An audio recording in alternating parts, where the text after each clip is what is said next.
बाबासाहेबांचे कायदेविषयक विचार आणि महिलांचे सक्षमीकरण. ॲडव्होकेट वैशाली दळवींचा प्रेरणादायी दृष्टिकोन. मी कोणत्याही समाजाची प्रगती त्या समाजातील महिलांच्या प्रगतीवरून मोजतो. हे भारतरत्न डॉक्टर बाबासाहेब आंबेडकरांचे विचार आजच्या आधुनिक काळातही तेवढेच मार्गदर्शक आहेत. याच विचारांचा वारसा जपत कौटुंबिक अडचणी आणि संघर्षावर मात करून बार्शी येथील ॲडव्होकेट वैशाली धर्मा दळवी LLM यांनी महिलांच्या हक्कांसाठी आणि कायद्याच्या संरक्षणासाठी एक नवा आदर्श निर्माण केला आहे.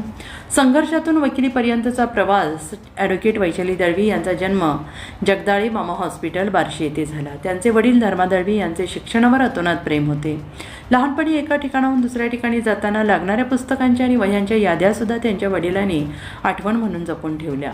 रेग्युलर अभ्यास करा, मोठे व्हा, पायावर उभे राहा आणि मगच लग्न करा, हा वडिलांचा मंत्र वैशाली यांनी जिवंत ठेवला. बहिणींच्या शिक्षणादरम्यान आलेले रॅगिंगचे संकट, वडिलांचे कॅन्सरसारखे आजारपण, आईचे अकाली निधन या सर्व गंभीर परिस्थितीमुळे वैशाली यांच्या शिक्षणात अनेक अडथळे आले. परंतु आईवडिलांची सेवा करत त्यांनी जिद्दीने शिक्षण पूर्ण केले आणि त्या आपल्या कुटुंबातील पहिल्या महिला वकील आणि मास्टर पदवीधर झालेल्या आहेत. वयाच्या 40व्या वर्षी स्वतःच्या पायावर उभ्या राहून लग्न करण्याचा वडिलांचा शब्द त्यांनी पाळला. डॉक्टर बाबासाहेब आंबेडकर आणि महिलांचे घटनात्मक संरक्षण. ॲडव्होकेट वैशाली दळवी यांच्या मते डॉक्टर बाबासाहेब आंबेडकर यांनी भारतीय संविधानाच्या माध्यमातून महिलांना जे हक्क आणि कायदेशीर संरक्षण दिलेलं आहे ते जगात अद्वितीय आहे. बाबासाहेबांनी महिलांच्या संदर्भात मांडलेले दुर्मिळ विचार आणि घटनात्मक कलमे खालीलप्रमाणे आहेत. कलम 14 समानतेचा अधिकार. कायद्यासमोर सर्व व्यक्ती समान आहेत, मग तो पुरुष असो किंवा महिला. कलम 15 भेदभावास मनाई. केवळ लिंगाच्या आधारावर कोणत्याही महिलेसोबत भेदभाव केला जाऊ शकत नाही. कलम 15(3) नुसार राज्याला महिलांसाठी विशेष कायदे आणि सवलती देण्याचा अधिकार आहे. कलम 16 समान संधी. नोकरी आणि रोजगाराच्या बाबतीत महिलांना पुरुषांच्या बरोबरीने समान संधी मिळण्याचा हक्क. कलम 39(ड) समान कामासाठी समान वेतन. महिला आणि पुरुषांना एकाच प्रकारच्या कामासाठी समान वेतन मिळण्याची तरतूद.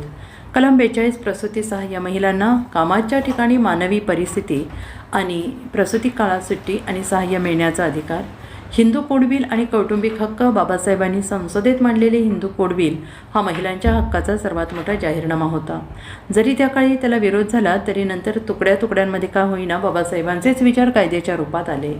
महिलांना वडिलांच्या आणि पतीच्या मालमत्तेत समान वाटा मिळाला. एकापेक्षा जास्त लग्नांना बंदी आली. महिलांना घटस्फोटाचा कायदेशीर अधिकार मिळाला. मुलींना दत्तक घेण्याचा अधिकार मिळाला.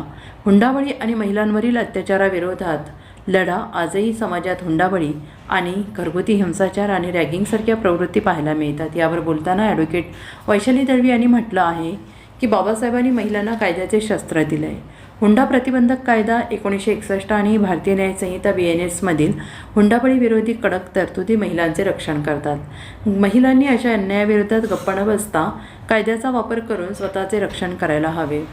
ॲडव्होकेट वैशाली दळवी यांचा संदेश. माझ्या वडिलांनी मला पायावर उभं राहून राहायला शिकवलं आणि आज मी वकील झाले. माझी इच्छा आहे की प्रत्येक महिलाने बाबासाहेबांचे कायदे समजून घ्यावे. शिक्षण आणि कायदा हीच महिलांच्या स्वातंत्र्याची खरी गुरुकिल्ली आहे.